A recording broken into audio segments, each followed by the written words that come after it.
નમસ્કાર દર્શક મિત્રો, હું છું રૂપલ વણિજિયા. સંપૂર્ણ ન્યૂઝમાં આપનું સ્વાગત.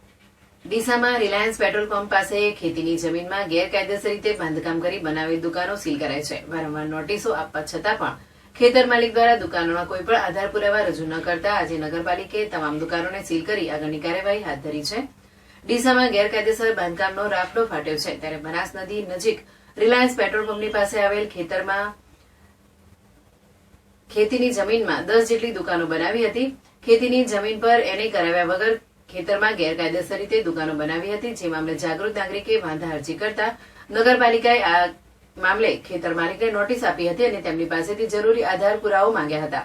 પરંતુ ગેરકાયદેસર બાંધકામો હોવાથી ખેતર માલિકે દુકાનો બનાવવા માટેની પરવાનગી અંગેના કોઈ આધાર પુરાવા રજૂ કરી શક્યા ન હતા.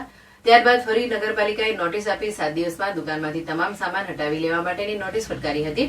તેમજ આજે ડીસા નગરપાલિકાની ટીમ સ્થળ પર પહોંચી હતી અને તમામ 10 દુકાનો સીલ કરી આગળની કાર્યવાહી હાથ ધરી છે. આ અંગે નગરપાલિકાના મનહરસિંહ ઠાકોરે જણાવ્યું હતું કે આજે જે દુકાનો સીલ કરવામાં આવી છે તેને 10 દિવસ અગાઉ નોટિસ આપવામાં આવી હતી કે જે બાંધકામ કર્યું છે તે ગેરકાયદેસર કર્યું છે, પરવાનગી વગર કર્યું છે, એટલે આજે અમે અહીંયા આવી તમામ દુકાનો સીલ કરી હતી.